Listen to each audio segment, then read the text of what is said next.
for healing practices for peer educators. So keep calm and practice self-care. So hello, as Crystal mentioned, I'm Miriam, she, her. I'm a CAST IPC intern and a CSUN social work graduate student. And I am co-presenting with Miriam. My name is Valeria Correa. My pronouns are she, her, and I am a Pierce College English tutor and tutor leader. And today, Lindsay will share some links also in the chat, so they will be helping us out too. All right, so why we're here today? We're here today to discuss what we really mean by practicing self-care and cultural healing, to share some of our practices and strategies that we use, and to really think about how we can encourage our students to do the same. We will engage in a chat waterfall to help us facilitate our learning today. We will use Jamboard, as most of you might be familiar with, to identify with our academics. We will read an article between two articles that you'll be given a choice to pick and choose to help define our terms and set into art. We'll also hear some sample successful practices from one another, and we'll collaborate to share ideas in our groups and in our whole group as well.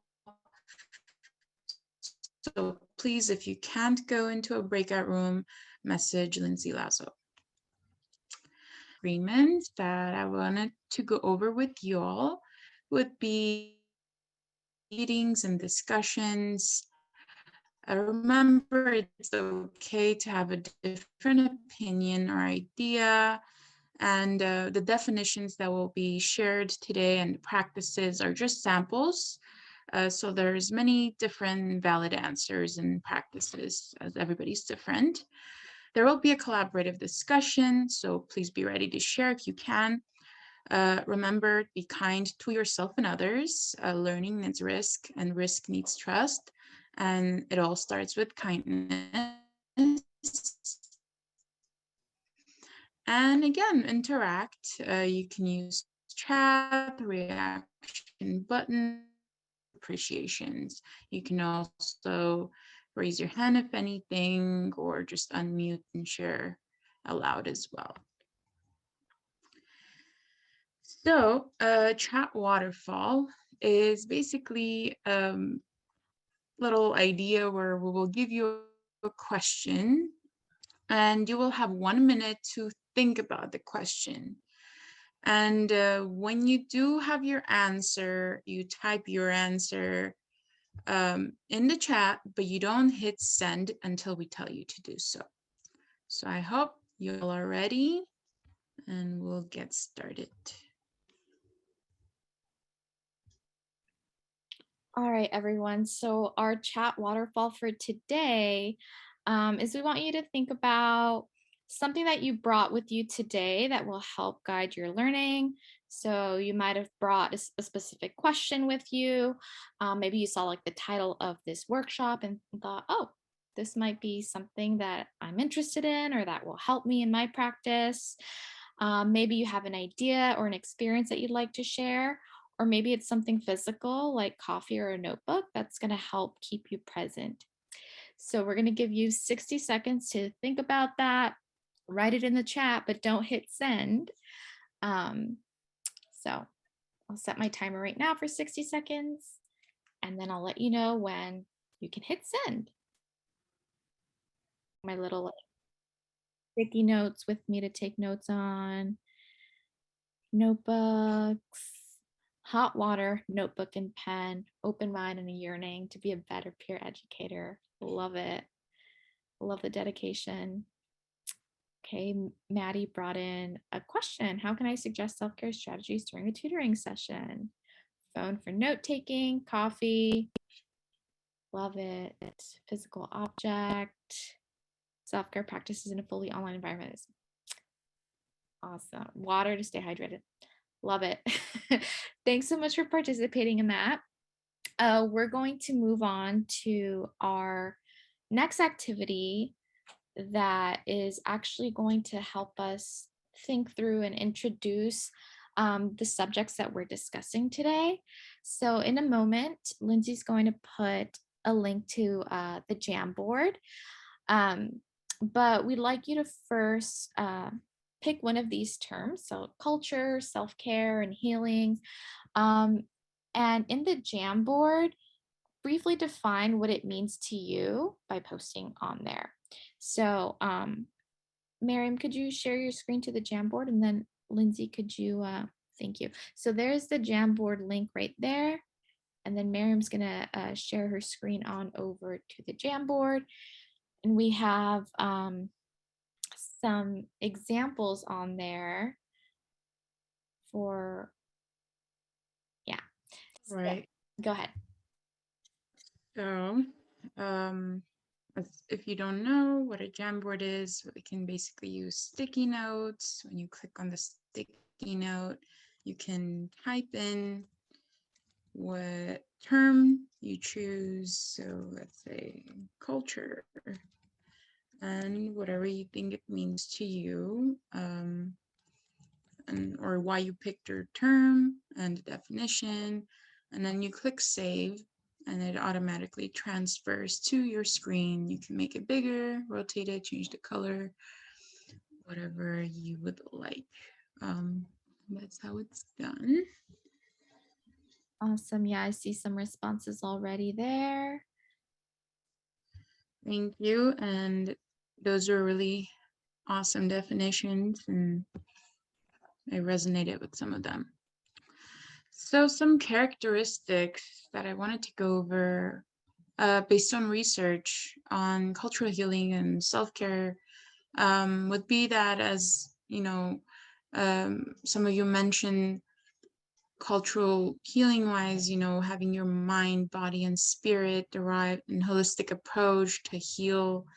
It could be your community and environment. They're key elements in your individual healing, along with, ceremonies like family and even herbal remedies. It could go as, small to something like ceremonies, something big, because culture means different things to everyone. And regarding self-care, getting sufficient amount of sleep is important. Your resiliency, having healthy eating habits, exercise can help definitely. And social connection, being interactive with one another, managing your stress, having self-compassion, being compassionate to yourself, being kind to yourself, gratitude in your life is helpful. And lastly, time management. A lot of us struggle with this one, and especially myself. And that is one self-care that's important, and also a little difficult to attain as well.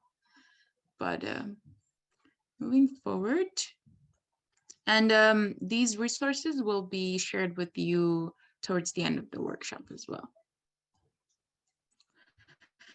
So you asked, why is this important for peer educators? Why am I here? Why do I need to learn this?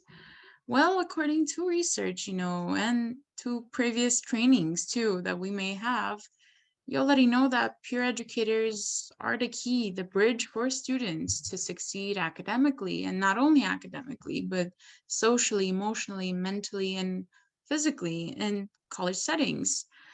A peer educator can be many things, such as a peer, an educator, hence the name, an advocate, a role model, a team member.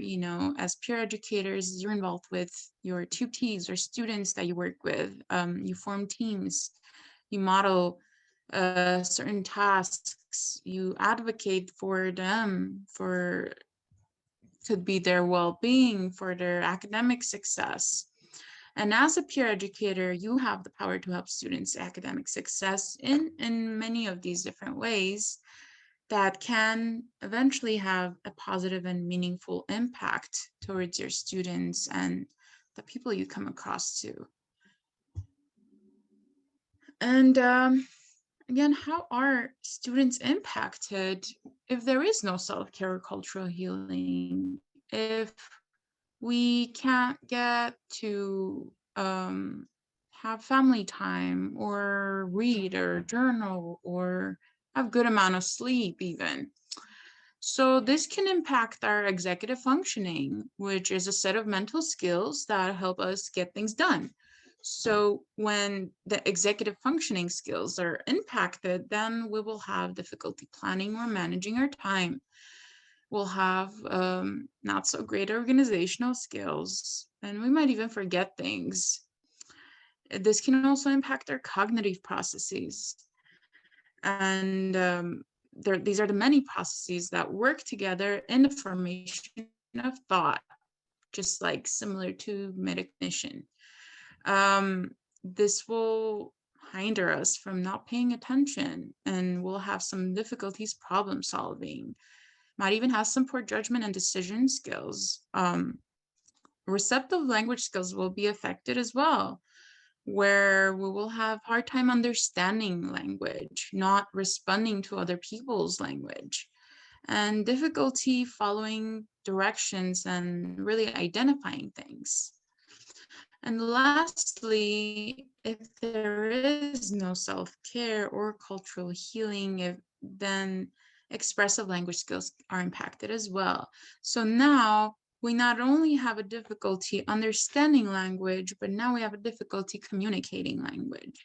So we might have poor verbal or nonverbal language skills, which is included written language skills. We might also be unable to make requests or give information out or even label things. So this is why really self-care and or cultural healing is important in academia and important for peer educators to take into consideration. Thank you, Miriam. And I saw Preston's comment in the chat there. This is all about that first quadrant in reading apprenticeship model. Nobody is ready to learn if they're not in a healthy condition, right? And that's really highlighting the importance of how our role, what we can do as tutors, right, is so much more than just help them with academics, but really with all the other things. So now we're going to do a read together. So we've sorted out 2 articles or really just short texts that cover these topics. We're going to put those links in the chat in a moment. Just take a minute or so to look over which one you want to read, and then we're going to spend 8 minutes reading together. As you read the article that you've selected, we want you to select a golden line. So anything in the text that resonates with you, that brings about a question, that maybe is confusing, and it may be even something that you disagree with. And then we'd like you to consider how or why a peer educator would share this information with the team. Okay, so I'm going to give you about 30 seconds or so to just select a text, and then we'll go into our agreements for reading. Hey, I only see one article, the Umoja Palomar College homepage. Okay, I'll go ahead and put in the other one. It actually is 2 separate links. It's just a one message. Oh, I see. Okay, let me see.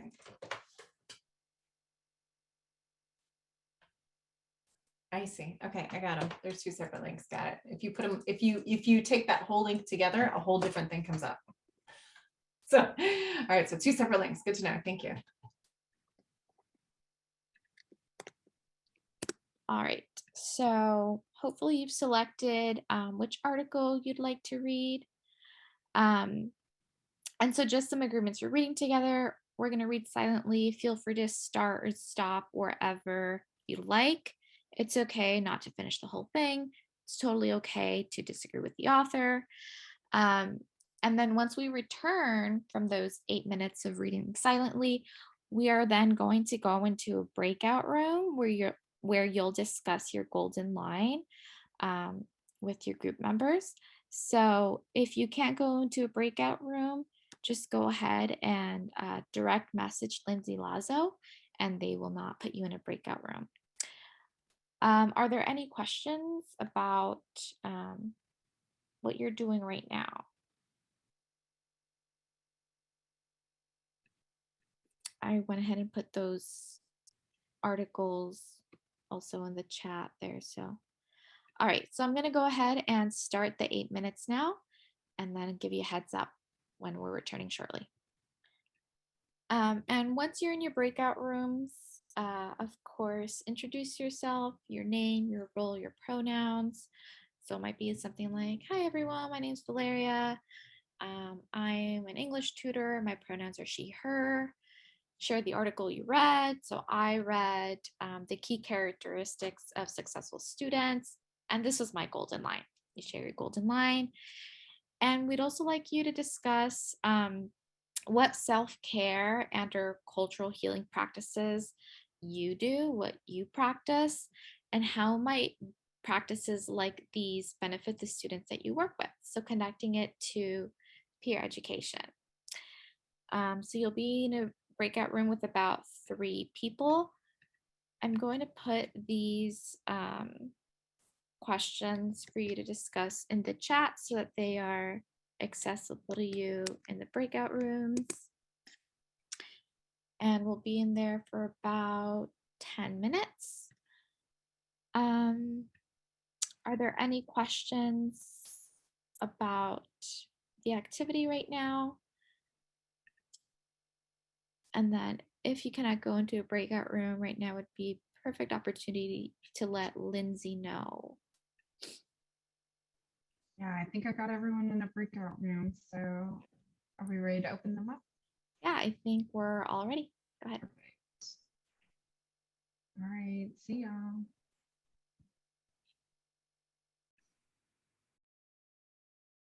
All right, is everybody back? Yeah, all right. All the breakout rooms are closed. No, they still have another 10 seconds. 10 seconds. Yeah, so we got a couple of people who are still in the middle of a brilliant life-altering thought, and we're going to interrupt them in the middle of it. It's going to be great. Okay, we're all back now. We're all back. All right, everyone. So I hope your discussions were so interesting. And we'd like to hear what some of those discussions were like. So you can either raise your Zoom hand or type it in the chat. What was your golden line? How might you incorporate this into a tutoring session? Cameron, go ahead. Hi. So what we all 3 of the people in my group, the 3 of us, all read the key characteristics of successful students. And what we kind of discussed is that while these are really great concepts, we ourselves are kind of falling short of doing a lot of them as well. Because the pandemic has kind of made sleeping for my sleep schedule is terrible, and I've been trying so hard. But I think that's the thing is like with students, especially talking to them about like the reality that you're not these perfect automatons who can do all these magical things, but are a person that has to improve too, kind of helps them understand that these concepts aren't we're learning with them at the same time. We're experiencing trauma as they are, and that we are having struggles as well. And I think that helps them feel less alienated and less like somehow they're a failure when the world's falling apart around them and they're supposed to expect to succeed. I feel that having them understand that even we are not mastering all this and we are still trying and still learning kind of models the fact that there's always learning, there's always that they do know something because they know things that we don't, that we are human like them. So I think it really humanizes us in a lot of ways, because Zoom is so alienating because I'm not actually physically in the room with anyone here. And while it is nice that I can talk to everyone, I'm not actually seeing your faces in person. So there's a level of detachment from me and you. And for students, that's really, really hard on education, because if you don't feel personally and emotionally invested within the material or in the scenario because you're on Zoom, you're not going to learn that well. You might be more stressed. You might be not sleeping as well. You might be having issues where you're not exercising enough. So having that human connection and being able to talk with them and explain that we also understand, that we also struggle with these concepts too, but that they are things that we should aim to try to do for ourselves, not just because our grades are important, but our well-being is actually the most important thing that we really should be looking after. Wow. Thank you so much, Cameron, for stating that and for sharing that. I also read that article, and yeah, I think sometimes, like, even when we read these articles, we think, oh, well, the person who wrote this has this all figured out, right? Because they like listed all of this. But yet, like, so many of us struggle with this every day, right? And just sharing that with students, like, hey, like, something that has really helped me in the past, like right now I'm really stressed out and it's really hard for me to like manage my time to practice self-care, but something that has helped me in the past is going on a walk. Maybe when I have a little bit more time, I'm going to make sure to do that. Or you know what, I'm going to make some time to actually do that, right? And setting up those goals, even if they're like small goals, with students can also help with that. Yeah, let's see if we've got some stuff going in the chat. Absolutely great points. Yep. My self practice is to walk or hike every other day, get massages, connect with my friends and family, cooking, eating healthy food, dance samba and the drum circle on the weekend. Wow, that sounds like so much fun. That sounds healing to my soul. Preston says, I also love to walk every day. Yeah, just incorporating those routines. Yeah. Walking is great. I love writing poetry. My self-care is going on a bicycle ride on the weekends. Love that. Thanks so much. Thank you, everyone. Crystal. Yeah, I'm just listening to everybody sort of like build community and talk about our shared experiences, not only with suffering, but also with healing and care. And it reminded me of one of the lines that I read. I read the Emoja article, the Emoja Practices article, and there was this beautiful golden line in there that says, Emoja practitioners intentionally call out and support students' talents in an effort to build community and self-esteem. I love this idea that that community care and self-care are the same, right? So as we're talking about cultural healing, we're really kind of talking about community care to a certain extent, right? Or in some ways, right? And we're talking about self-care, it feels so isolating, right? Just like, oh, it's a bubble bath. Okay, yeah, bubble baths are really good. And I'm a big advocate of bubble baths. But also, what are the ways in which we can create communities in which we can take responsibility and keep each other accountable and keep each other talking and sharing so that we're not so isolated in our own little bubbles, both with our suffering and with our care and with our healing. So I really appreciated about the Emoja article. And I really am just like trying to think about ways in which we do more of this kind of stuff, right? Where we can connect, we create communal understandings of our joint experiences. Yeah, absolutely. Thank you, Crystal. And I believe Emoja like has certain principles, right, that are rooted in community care. Thank you. Lindsay in the chat says, healing yourself puts you in a position to help heal others and vice versa. And Preston's golden line, I believe, says, getting out into the daylight has also been shown to improve learning and retention of information. Take the time to give yourself some playtime. The benefits far exceeds the time spent. Absolutely, super powerful. And a really great reminder to me in this moment. Thanks so much. Anybody else would like to share? Oh, let's see, we've got Marissa. I wonder if it might help to meet tutees outdoors. I wonder, right, if we can hold peer tutoring sessions outside of your centers, like maybe just right in the front. Yeah, that's a great idea. Crystal says just log in first. Yes. Mitra says sometimes a little stress can be helpful, motivating us to prepare. Oh yeah, that was a golden line from the successful students one. Motivating us to prepare and perform, finding the right balance and attitude towards stress helps us take time to learn more about stress and to manage it. Right. Sometimes we need that little bit of stress to like help us complete tasks, right? And so learning to recognize that little bit of stress that's good versus that stress that is just overwhelming us and just like really weighing us down is really important too. Cameron, go ahead.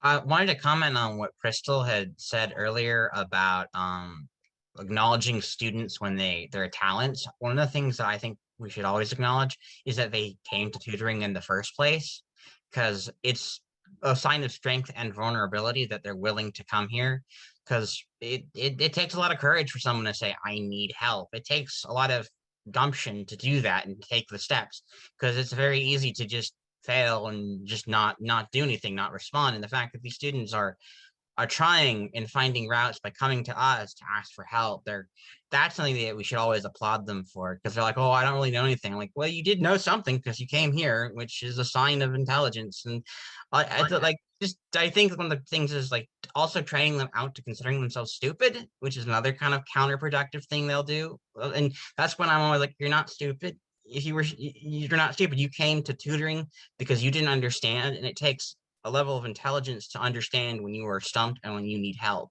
And that is a strength, not a weakness. And that is something you should be proud of. So I think that's one of the things is positive language, where we reaffirm the fact that they've made the attempt, they came here, even if they don't get it on the first tutoring session, that's fine. There's always another, there's always more time. And the fact that they are willing to put themselves out, to be vulnerable to us, to ask questions, I think is really strength and really something we should always commend them for doing. Absolutely. I'm going to give a heart to that. Thanks for sharing that, Cameron. Yeah, preach it. And the chat is popping off. I want to share something too I shared with Crystal and Miriam earlier. And Cameron, that reminded me of something. So I'm a student teacher. I'm in the process of getting my credential, my last semester. Whoop, whoop. And so I'm teaching third grade right now. And we did this activity where students like answered a few questions. And one of them was like, oh, what's something that you wish your teacher knew? And so they would answer on a Google form. And after the activity, a student came up to me and was like, Miss Carrillo, do you know what I put on that question of what I wish my teacher knew? And I said, yeah, what's up? She says, I wish my teacher knew that I wasn't smart. And I was like, what? And I told Crystal and Miriam earlier, I was like, my first instinct, because I think like my bias is like, oh, well, smart, you do really well in tests and stuff, right? My first instinct was to sort of say, oh, we did really well in the math tests. But then I was like, wait, this child is like coming to me and it's like being vulnerable. And it's like, I don't feel smart. And I was like, well, wait, hold on. Again, like thinking about her talents, her strengths, right? I'm like, well, hold on. You do really well. You're a really wonderful artist, right? You're really creative. You think in creative ways. You persevere. You don't give up, right? You keep trying. Like that's a sign of intelligence. And then she was just like looking at me with her big eyes and was like, oh my God, really? Like math, just because I do bad on a math test, like that doesn't determine my intelligence. Like, whoa, what a concept. So yeah. Any last thoughts? Thanks so much. Any last thoughts? I just talked to, kind of got upset and said he wasn't an expert. And all I could think of was, well, if you were an expert, then you wouldn't need to take the class in the first place. Right. Totally. Right. That's the reason, right? We're lifelong learners. We're here to learn. We're not going to know everything really ever. I don't know, right? We will become better. We'll learn more and we'll go through the process. Growth mindset is so key, I think, to highlighting those strengths. Absolutely, Lindsay. Was there one more thing? Yes. So we are coming to the end of this session. And Crystal just put in the chat, we'll stay on until 4:30 and we'll have a discussion. But if you need to leave in a few minutes, feel free to leave. And of course, give us some feedback. If you'd like to facilitate one of these, there's the link, there's the feedback link, and to join us in future sessions. So thank you, everyone. Miriam, do you want to say anything? Yes, thank you all for coming and participating and being vulnerable and sharing your raw selves. And if you'd like to stick around, that'll be awesome too.